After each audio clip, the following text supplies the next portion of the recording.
बच्चों, आज मैं करा रहा हूँ एक्सरसाइज 2.2।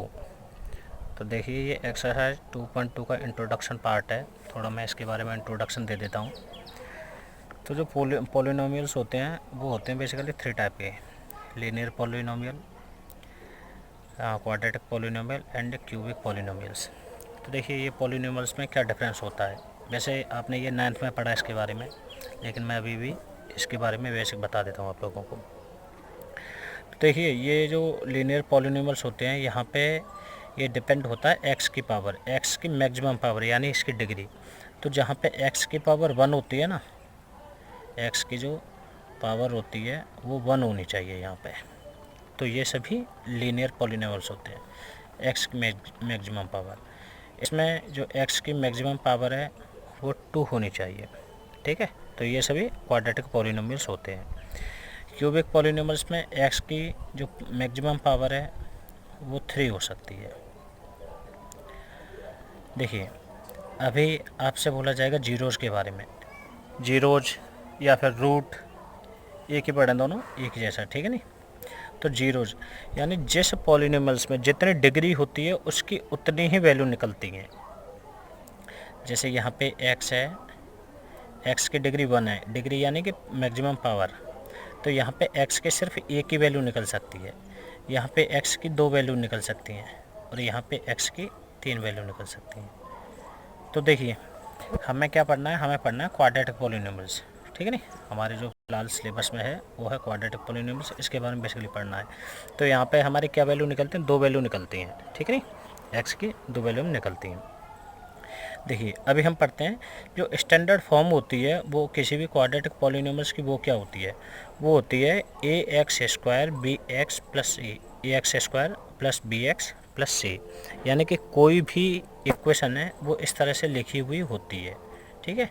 ये एक्स स्क्वायर का जो भी कोफिशिएंट होता है ए होता है, बी का कोफिशिएंट, एक्स का कोफिशिएंट बी होता है, एंड जो सी होती है वो एक कांस्टेंट टर्म होती है, यानी कि कोई भी नंबर हो सकता है, ठीक है नहीं। तो लेट दो क्वाड्रेटिक पॉलिनोमियल्स में x की 2 वैल्यू निकलती हैं, यानी कि x की जो 0 होती है वो 2 होती हैं, ठीक है नहीं। तो हम लेट कर लेते हैं कि x की जो फर्स्ट 0 होती है वो अल्फ़ा है, एंड जो सेकंड 0 आया है वो बीटा है, ठीक है। तो हमारे इसमें रिलेशन दे रखा है, रिलेशन बिटवीन जीरोज, ठीक है ना, जो भी जीरो हैं वो, and coefficient of a polynomials, यानी कि इसकी जो 2 जीरो निकलती हैं एंड इनके जो कोफिशिएंट है इनमें आपस में क्या रिलेशन होता है। तो देखिए, इनमें रिलेशन बताता हूँ मैं। सम ऑफ जीरोज, यानी अगर आप जीरोज का जो सम करते हैं, यानी कि एक्स की जो भी वैल्यू आती है ना, उन दोनों वैल्यू का अगर हम जोड़ते हैं, यहाँ पे मैंने लेट किया था अल्फ़ा प्लस बीटा, इन दोनों का मैंने सम किया, तो ये इक्वल होता है इनके कोफिशिएंट, यानी कि minus B upon A, minus B upon A के, यानी कि ये होता है alpha plus beta equal minus B upon A. ये चीज़ आपको याद रखनी है, ठीक है। अभी देखिए सेकंड, प्रोडक्ट ऑफ जीरोज, यानी कि जो भी मेरी जीरो निकलते हैं, जो भी मेरी वैल्यू निकलेंगी, उनका अगर मैं प्रोडक्ट करता हूँ, उन दोनों का मल्टीप्लाई करता हूँ, वो इक्वल होगा सी अपॉन ए के, यानी कि कोफिशिएंट अपॉन सी अपॉन ए, ठीक है। या तो मैं ऐसे करूँ, या तो ये वैल्यू देख लूँ, चेक कर लूँ, और ये वैल्यू चेक कर लूँ, दोनों ही एक जैसी होंगी, इक्वल होंगी, ठीक है नहीं। तो इसके बाद बच्चों मैं कराता हूँ आपको एक्सरसाइज 2.2, ठीक है। तो एक्सरसाइज 2.2 मैं आपको करा रहा हूँ। देखिए, आपके 2.2 में क्या है, 1 मिनट, इन्होंने दे रखा है एक्सरसाइज 2.2।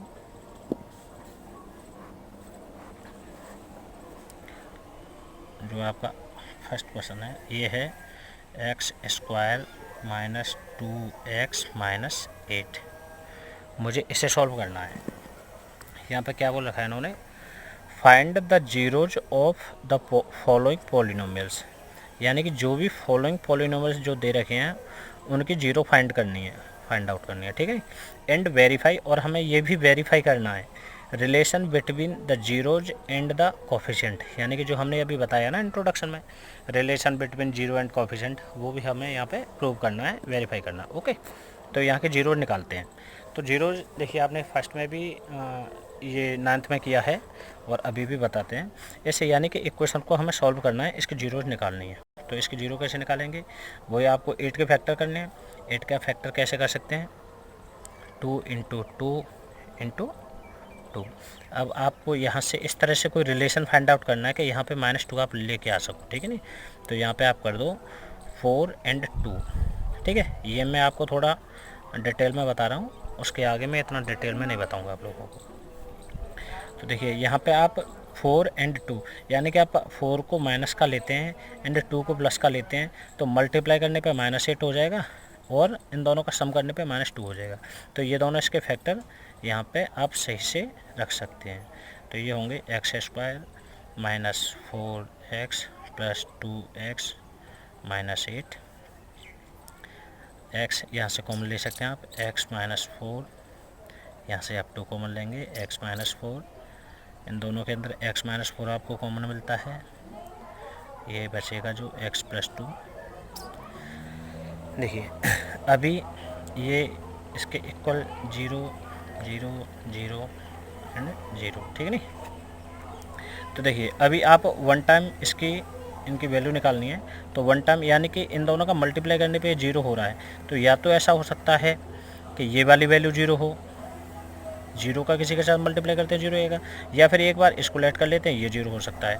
तो आप करो x -4, इफ़ 0 होता है तो x की जो वैल्यू आएगी वो 4 आएगी, ठीक है। अब लेट कर लो कि ये बाद में अगर ये 0 ना हो तो ये भी 0 हो सकता है। तो x + 2 = 0 अगर हुआ तो x की जो वैल्यू आती है वो -2 आती है, यानी कि x की ये 2 वैल्यूज़ आएंगी। क्यों 2 वैल्यू क्यों आएंगे, क्योंकि ये क्वाड्रेटिक इक्वेशन है, बताया था ना आपको। तो चलो अभी वेरीफाई करते हैं, ये 2 वैल्यूज आ गई हमें, यानी कि ये दोनों 0 हैं, ठीक है नी। ये दोनों जीरोज हैं जो हमें फाइंड आउट करनी थी, ठीक है नी, फाइंड आउट द जीरोज। तो ये फर्स्ट में हो गई। अभी वेरीफाई करते हैं, इसको करेंगे वेरीफाई। तो देखिए इन्होंने क्या कहा था कि दोनों का सम, अगर सम किया जाए, सम ऑफ जीरोज,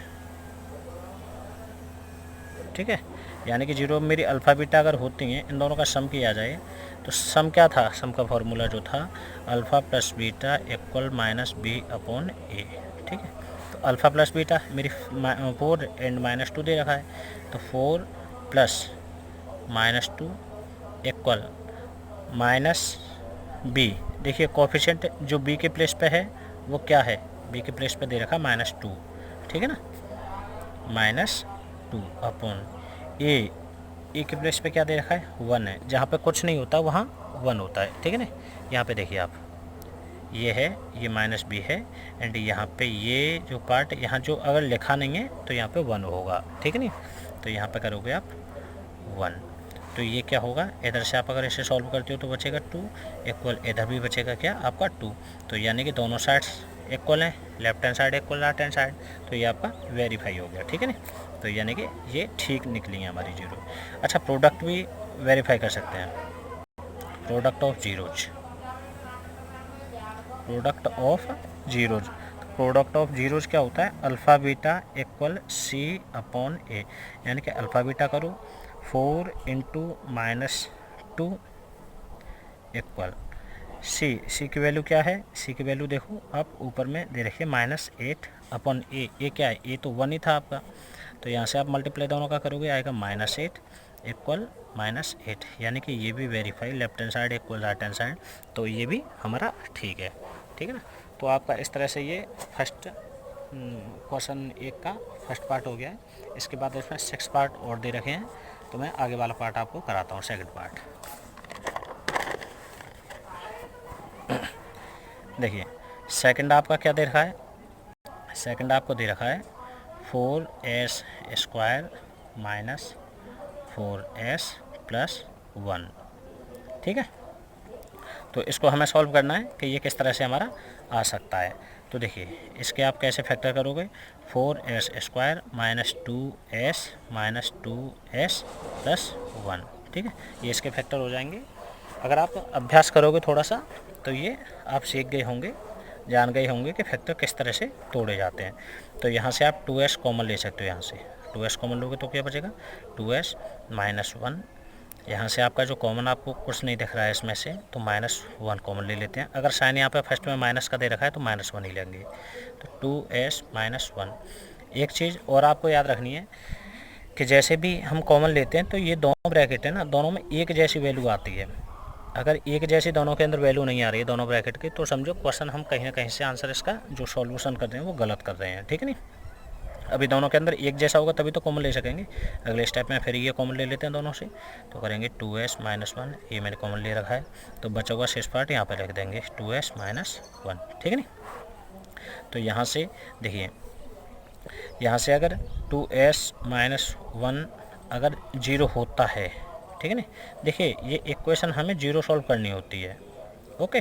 तो यहाँ भी 0, अगर यहाँ पे ये 0 होता है तो ये किस तरह से, या तो इसकी वैल्यू 0 होगी या फिर इसकी वैल्यू 0 होगी, तभी तो ये 0 आया होगा दोनों का मल्टीप्लाई करने पे। तो यहाँ से मेरा आ जाता है 2s = 1 को उस तरफ कर देंगे सेकंड साइड में, तो s की जो वैल्यू आएगी वो आएगी 1/2, यानी कि यहाँ से जो s की वैल्यू आ रही है वो 1/2 आ रही है। सेम इस तरह से भी 2s - 1 = 0, वैल्यूज दोनों एक जैसी हैं तो एक ही तरह से सॉल्व होंगी, 2s = 1, एंड जो यहाँ से भी जो s की वैल्यू आएगी वो 1/2 आएगी, ठीक है। तो यानी कि आपका जो फर्स्ट 0 है वो ये है, ये दोनों जीरोज है, यानी कि जो इस वेरिएबल की जो वैल्यू निकलती है ना, यही हमारी जीरोज होती हैं, ठीक है ना। तो ये हमारी जीरोज हैं, 0 फर्स्ट एंड ये सेकंड। अभी देखो इसको भी अगर वेरीफाई करने हैं तो सभी को हम वेरीफाई करके देख लेंगे, ठीक है ना। तो इसको वेरीफाई करोगे आप लोग, तो ये होता है अल्फ़ा प्लस बीटा, यानी sum of zeros, sum of zeros, यहाँ पे आप कर दोगे sum of 0 alpha plus beta equal क्या है, -b/a। सम करके देख लो, 1/2 + 1/2 क्या होगा, -b। देखिए b की वैल्यू क्या दे रखी है, माइनस, ये पहले से है -4, ठीक है ना, ये b की वैल्यू है। तो ये तो अपना फॉर्मूले के अंदर आता है, यहाँ पे रखेंगे -4 अपॉन, देखिए a की वैल्यू क्या दे रखी है, a की वैल्यू ऊपर देखिए, इसमें a की वैल्यू दे रखी है, यहाँ पे ax होता है ना, तो ये a की वैल्यू है 4, ठीक है। तो यहाँ भी रखोगे आप 4। 1/2 + 1/2 क्या होता है, हाफ एंड हाफ 1 होता है, इक्वल माइनस माइनस प्लस का 4 हो जाएगा, +4/4। तो ये भी इसका इसमें डिवाइड करेंगे 1 टर्म जाएगा, यानी कि 1 = 1। तो ये वेरीफाई भी हो जाता है, ठीक है ना, left hand side equal right hand side, तो वेरीफाई, ठीक है ना। इस तरह से मैं इसका तीसरा पार्ट और करा देता हूँ, इसका भी मैं थर्ड पार्ट कराता हूँ, ठीक बच्चों। देखिए ये इसका थर्ड पार्ट है, थर्ड पार्ट में दे रखा है 6x² - 3 - 7x। देखिए इस तरह से ये, तो हमें ये क्या करना है, हमको करना है कि देखिए पहले इसे स्टैंडर्ड फॉर्म में लिखना होता है। मेरी स्टैंडर्ड फॉर्म क्या थी, मैं आपको दोबारा से बता देता हूँ। जो स्टैंडर्ड फॉर्म थी वो हमारी थी ax² + bx + c, ओके। तो यानी कि x² वाली फर्स्ट में टर्म आएगी, x वाली आएगी, उसके बाद कांस्टेंट टर्म आएगी। तो ये स्टैंडर्ड फॉर्म में नहीं है, क्योंकि x के बाद x की इससे छोटी पावर वाली आएगी, ठीक है ना। तो ये हो जाएगी 6x² - 7x - 3 = 0, ठीक है ना। अभी देखिए इसके जो आप फैक्टर करोगे तो इसके फैक्टर किस तरह से होंगे, तो इसके फैक्टर होंगे देखिए ये है 6 × 3, ठीक है ना। इन दोनों के फैक्टर मुझे इस तरह से करने हैं कि मैं 7 लेके आ सकूं। तो देखिए इसके छोटे छोटे फैक्टर 2 × 3 × 3, तो आप इसे लेके आ सकते हैं 9 × 2, ओके। तो यहाँ पे आप करोगे 6x² - 9x + 2x - 3 = 0। इस तरह से हमने इसे ब्रेक कर दिया है। यहाँ से हम अब देखते हैं कि इसमें से मैं क्या कॉमन ले सकता हूँ। ये इसके 2 पार्ट बना देते हैं और इसमें से फर्स्ट पार्ट में से क्या कॉमन ले सकते हैं। तो यहाँ से मैं कॉमन ले सकता हूँ 3x कॉमन लेने के बाद मेरा बचेगा 2x, माइनस यहाँ से भी 3 कॉमन आ जाएगा, तो यहाँ बचेगा 3 प्लस, इधर से कुछ कॉमन मिल नहीं पाता मुझे, दोनों में एक जैसा कुछ नहीं है, तो यहाँ से 1 कॉमन लेता हूँ और ये बचेगा 2x माइनस 3 इक्वल 0। ठीक है बच्चों, देखिए अभी ये पार्ट दोनों टर्म के अंदर है, ये फर्स्ट टर्म है यहाँ तक और ये प्लस के बाद सेकंड टर्म है, तो इन दोनों में 2x माइनस 3 कॉमन है, तो यहाँ से ले लेंगे 2x माइनस 3, ये मैंने ले लिया। तो बचा हुआ पार्ट है वो इसे यहाँ पे रख देते हैं, 3x इधर से बचा है, उसके बाद प्लस के बाद बचा है 1 इक्वल 0। सेम इन दोनों का मल्टीप्लाई करने पे 0 आ रहा है, तो या तो ये इसकी वैल्यू 0 हो सकती है या इसकी वैल्यू 0 हो सकती है। ले लो 2x माइनस 3 इक्वल 0, तो यहाँ से आप रखोगे 2x माइनस 3 को इस तरफ ट्रांसफ़र कर देंगे, ठीक है नहीं, 2x इक्वल 3 एंड जो x की वैल्यू आएगी वो आएगी 3/2, 3/2। ये आपका 0 1 मिल गया, ठीक है, 1 0 ये मिल गया। सेकंड 0 आएगा वो आपका इधर से आएगा, यानी कि यदि 3x प्लस 1 की वैल्यू अगर 0 होती है तो, ठीक है, तो क्या होगा 3x इक्वल माइनस 1 एंड जो x की वैल्यू यहाँ से आती है वो आएगी -1 अपॉन ये 3 मल्टीप्लाई में तो इधर में डिवाइड में जाएगा, तो ये दूसरा। ठीक है बच्चों, तो अभी मुझे क्या करना है, मुझे भी वेरीफाई करना है कि क्या दोनों साइड मेरी सेम आती हैं। तो वही सम ऑफ प्रोडक्ट क्या है मैंने बता रखा है, फर्स्ट क्वेश्चन में बताया, अल्फ़ा प्लस बीटा क्या होता है -b अपॉन ए। अभी आप चेक करो -b अपॉन ए, अल्फ़ा प्लस बीटा और -b अपॉन ए क्या सेम आता है, अगर सेम आता है तो हम वेरीफाई हो जाएगा कि हमारा ठीक है। तो देखिए 3/2 प्लस क्या -1/3 इक्वल -b, आपका b क्या दे रखा है, b आप देखिए यहाँ से आप ऊपर देख सकते हैं, आपका जो b दे रखा है वो दे रखा है -7, तो यहाँ पे आप रखोगे -7 अपॉन a की वैल्यू आपकी दे रखी है 6। ओके, अब आप यहाँ से इसे सॉल्व करोगे 3/2 -1/3 इक्वल 7/6, ठीक है, ये 7 है। आप ऐसे क्रॉस मल्टीप्लाई भी कर सकते हैं, ठीक है, और आप ऐसे भी एलसीएम लेके, मैं क्रॉस मल्टीप्लाई कर देता हूँ, थोड़ा आसान हो जाएगा। तो 3 3 जा 9 -2 1 जा 2 अपॉन 3 2 जा 6, ठीक है, ये कुछ नहीं, ये फ्रैक्शन है, सिंपल ऑफ फ्रैक्शन में इसे कर सकते हैं। देखिए 9 में से अगर 2 माइनस करते हैं आप बचेगा 7/6 इक्वल होता है 7/6, तो ये आपका वेरीफाई हो गया है, यानी कि जो लेफ्ट हैंड साइड है वो इक्वल है राइट हैंड साइड के।